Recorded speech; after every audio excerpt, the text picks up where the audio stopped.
Hello everyone, let's start a new topic of electricity, that is Ohm's law. In our previous video we had talked about electric current, that is represented by I, and we had talked about potential difference, that is represented by capital V. One thing children, I had made it clear to you, for the flow of charges there should be a difference of potential. If there won't be any difference of potential, the current will not flow.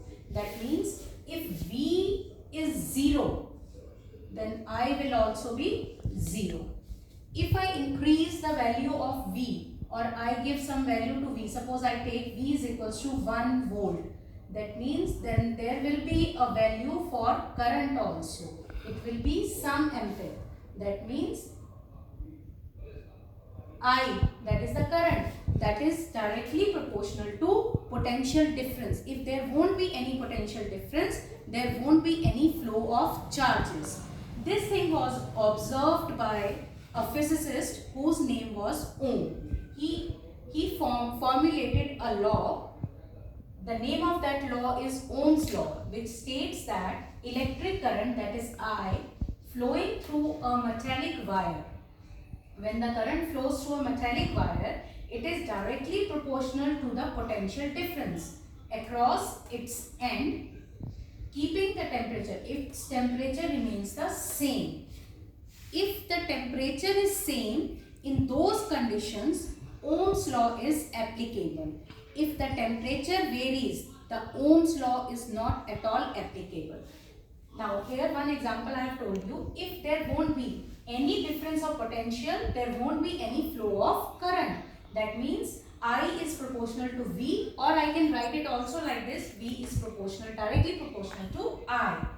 If I have to remove the sign of proportionality, then I am going to write V is equals to IR, where R is the constant of proportionality known as resistance. Now let us form a graph, VI graph, and I will show you through this graph what we get. Let us plot a graph. Along the x-axis I am going to take V, and along the y-axis I have taken the value of current, that is I. When V was 0, I was also 0. So this is the first value. If I put some value to give some value to V, that is V1, there will be some, I will get some value of current also, that is I1. And if I increase furthermore the difference of potential, then I will get the current, another reading, that is I2. And when I put the graph, I joined these dots and I got a straight line.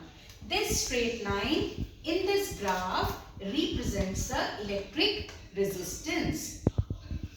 Now what is resistance? Resistance is the inherent property of a conductor to resist the flow of charges. Children, from the word resistance, it is very well clear, it means the hindrance or the obstruction.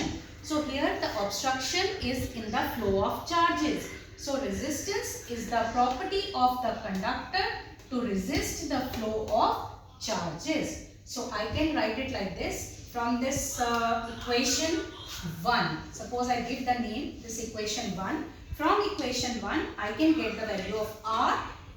R is equal to V upon I, where R represents the resistance, V represents potential difference, or you can, its unit is volt. I represents the electric current, which has a unit as ampere.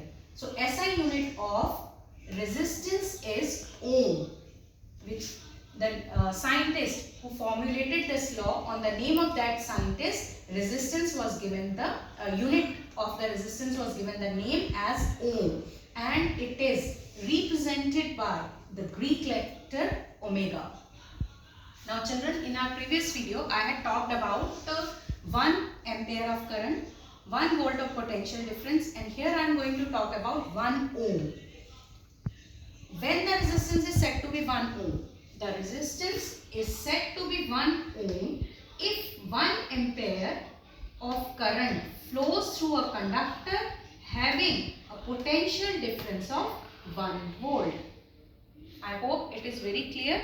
So let us take a recap of this quickly. Ohm's law. Ohm's law states that electric current flowing through a metallic wire is directly proportional to the potential difference. That is, I is proportional to V, or I can write it also, V is directly proportional to I. When I remove the sign of proportionality, I get V is equals to IR, where R represents the constant of proportionality, which is known as resistance. From the name, we can very well make out the definition of this word, that is, it is the inherent property of the conductor to resist the flow of charges. The SI unit of resistance is ohm, represented by Greek letter omega. And when I plot the graph between V and I get a straight line at the constant temperature. We have to keep one thing in the mind, provided temperature remains the same. If there will be a slight change in the temperature, then this Ohm's law will not be verified. This straight line represents the electric resistance. Now 1 ohm. The resistance is said to be 1 ohm if 1 ampere of current flows through a conductor having a potential difference of 1 volt. Children, that's all for today's class.